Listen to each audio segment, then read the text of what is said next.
Welcome, everybody. My name is Jonathan Rowe. I'm an MP for Terra Nova the Peninsulas in Newfoundland and Labrador. And today I've lawyered up. There's a lot of questions about C-9 and the amendments, so I'm lawyered up. I've got two great lawyers here, Roman Baber from York Centre and Jacob Mantle from York Durham. And we're going to walk through some of the issues that's at play and some of the concerns that not only we have, but civil liberty groups and religious organizations right across this country have with Bill C-9 and the proposed amendments with that. So I don't know if you guys want to introduce yourself before we begin and give some background of why you're here. Sure. I'm Roman Baber, Member of Parliament for York Centre in North Toronto, and I'm also a member of the Justice Committee that's currently studying Bill C-9. Perfect. Yeah, great to have you here. You're definitely the one we need at the table. Good morning, everyone. My name is Jacob Mantle. I'm the MP for York Durham, just north of the GTA. I'm not a member of the Justice Committee, but I am following this closely as a Christian lawyer myself, who's deeply concerned with protecting our freedom of expression and our freedom to express our religion in Canada. Absolutely. And I mean, we've seen Bill C-9 introduced. It was, I think the Trojan horse was to protect religious groups and civil liberties and protect people. And now the same groups that it's been said to protect are the ones speaking out against this. Can you guys walk us through what hate laws already are in Canada and what hate speech is in Canada right now without C-9? Absolutely. So we have two components to hate speech. One is incitement to violence, something that I believe is not being currently enforced.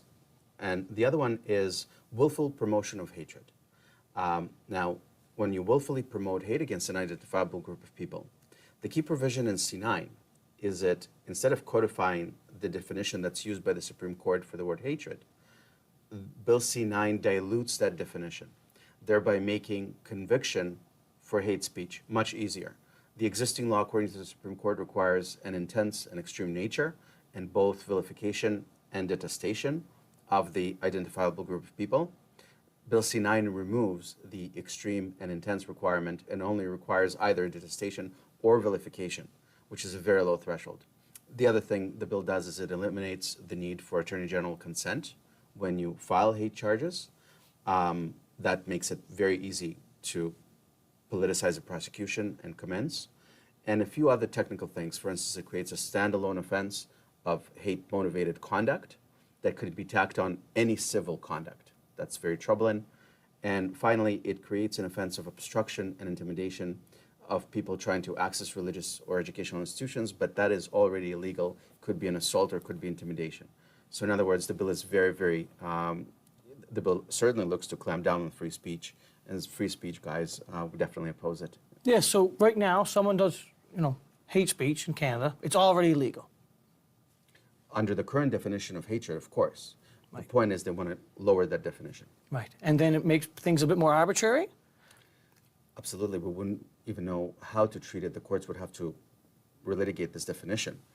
And, but there's no question that we can look at a situation comparable to that in the UK, where people get, their door knocked on by police in the middle of the night over a Facebook post. Right. This cannot be happening. I think I'll add to that, to John, that one of the problems with C-9 is it's really moving into the subjective field of assessing hate speech. And for many years, our jurisprudence at the Supreme Court and other provincial courts has really kept that bar high at the objective level. We're not concerned with the feelings that people have who are either speaking or who are the recipients of speech. We're concerned with the objective mode and the conduct that might result from that speech. And I think that's an important distinction because in C-9, it seems to be lowering that to focus on how people feel about speech, and that's really missing the mark, in my view. And that's in C-9 itself. And C-9, did do a few things with symbols and making restrictions stricter. But what we're seeing a lot of conservatives and a lot of people say is, well, why are we making things stricter when the current rules aren't even enforced? Yeah. And I remember us sitting down and wondering why was C-9 even introduced, in the sense that all this stuff was already on the books.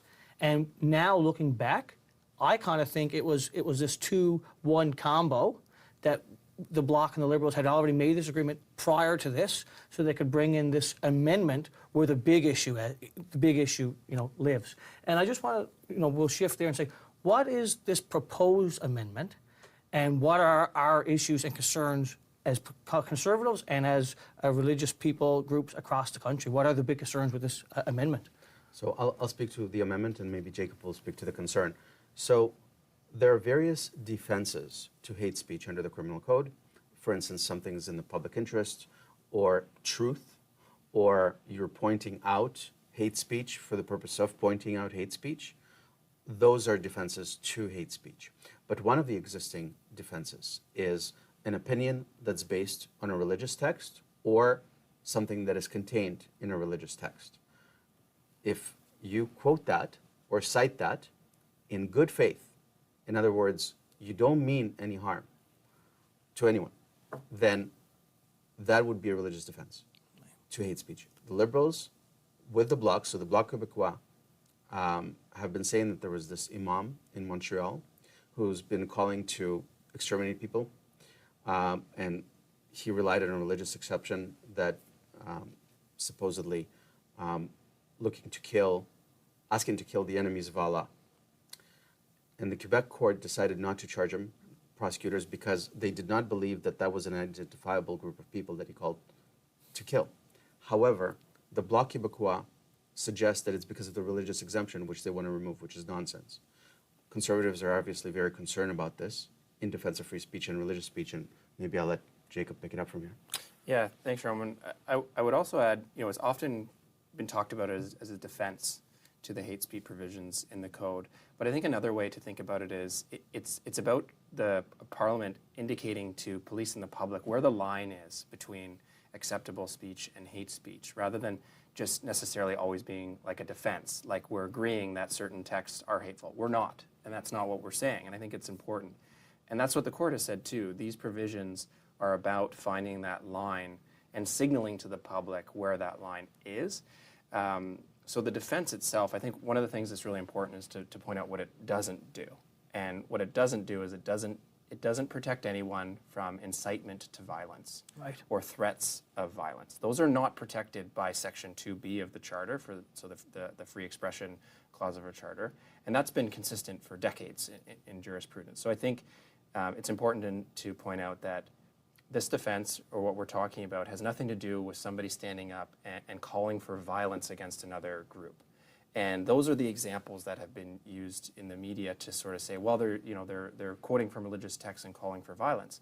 Well, that's not the point, because those are already criminal. And this defense that the Liberals are trying to take away doesn't address that at all. So, and I think actually, conversely, it's really important to keep this in, because I think accusations of hatred now are increasingly being used as a weapon against people who hold different views than you or I might, or than others might. So it's important that I think having this, it actually protects the opposite of what they're trying to do. It helps protect the expression of different ideas and dialogue, and it ensures that those protections in it ensures that the hate speech laws in 319 aren't wielded as a sword against those who hold different views. I was born in the former Soviet Union, and one of the first experiences I remember finding out that I was of Jewish faith was seeing my grandfather read the Siddur, the Jewish prayer book, in 1984, 1985. And at the time, for having such a text at home, you could be sentenced to 3 to 5 years in a labor camp. And now, the new Minister of Heritage and Culture, who was previously chair of the Justice Committee, said while he was chairing a Justice Committee that there are certain verses of the Bible that in and of themselves are hateful and cannot be justified and might be criminalized. So almost like what we refer to in law as a strict liability offense, when you don't need to intend any harm, he's basically saying that the text in and of itself, quoting religious scripture, could be criminal conduct. So I'm in awe of this, and of course very frightened on this. This is like back in the USSR, And the Beatles song. I'm so glad you shared that. And the previous example you gave of the person in the religious fanatic in Quebec was very much had intentions that were very clearly hateful and Exactly. and falling under the current definition of extreme hate. And it was not in and calling for violence. consequence violence. and not Calling in for violence. good faith. And then what we see is But calls for violence can never be in good faith. Right. Right. That's the point. that's right. And we Right. see Mark Miller come and say, well, there's certain verses in the Bible I'm summarizing what he said, along the lines of, I can never imagine that being used in good faith. And that was, and basically saying, well, if those verses, if there are verses in the Bible or Torah or the Quran that can never ever be used in good faith, then they're always banned. Right? And this is where the issue goes. And this amendment is a huge issue. And is it just us speaking out against this? Like, are the conservatives on a bit of a conspiracy theory here, raising a false alarm, or is this something that the country is very much concerned about? It's incredible that there's consensus from across political spectrums and religions as well. I don't often find myself on the same side as the Canadian Council of Muslims, but here we agree on this issue. And we're seeing clergy from all denominations line up to oppose this, and I'm very proud of my conservative colleagues for leading the fight on this. We will block that. We will do everything we can to block this. Yeah, absolutely. And from the sort of Christian perspective, we've seen the Christian Legal Fellowship, of which I'm a member, appear before committee and speak against this, as well as the Canadian Conference of Catholic Bishops released a very strong letter. So we're seeing consistent message from all different religious groups, raising the same issue from their perspective. But this is, to me, this is just another example of the Liberals' sort of anti-religious bigotry that they have over and over, promoted and tried to legislate, whether it was Canada Summer Jobs and values, checking values boxes, and now this. It seems to be a pattern with the Liberal government that they just seem to want to criminalize religious and religious speech, religious texts, and those who practice religions or believe or have faith in this country. And there was even some talks in committees about, removing the charitable status for religious organizations. Yeah. I mean, that was a big thing, and those were talks. And we're not sure if the Liberals are going to backpedal on this. Hopefully, they've listened to us and listened to the country and heard that conservatives and Canadians do not want this. Yeah. And but it's going to be interesting what goes forward. Jonathan, what's even more upsetting is that despite the fact that Liberals seem to want to criminalize free speech and religious speech, is that they continue to tolerate lawlessness. Whether it's the fact that we have a revolving revolving door in terms of bail and sentencing system, whether it's the fact that we've seen clear incitement to violence on Canadian streets that they refuse to do anything about. The theme of this is we don't need more laws, and we certainly don't need to abridge free speech. We need to enforce existing laws, particularly against incitement to violence. We need political leadership in this country to give police forces across the nation the support that they need to move forward on these issues. Yeah. And that's in my mind, that leadership at the top from the Prime Minister, who, by the way, promoted the minister who's made these comments. Mark Miller made these comments at Justice Committee and then was promoted to be Minister of Culture and Identity after it. Yeah. So what does that say about the Prime Minister's position on this? Right. And I think what's missing is we need to enforce it, and the people who are enforcing it need to know that we support them in doing that.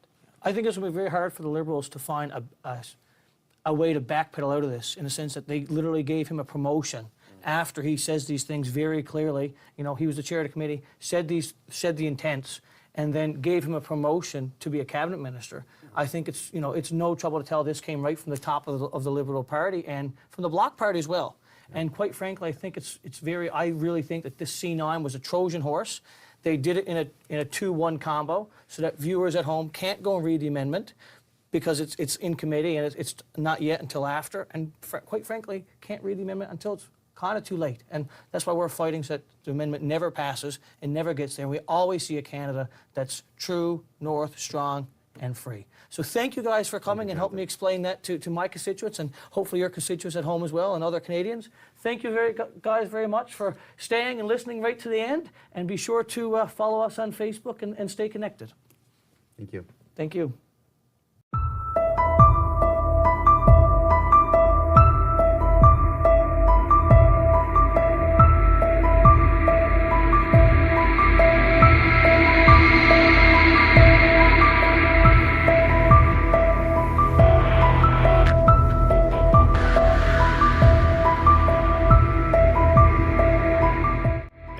Dig in a bit about the concept of good faith, Mr. Ross.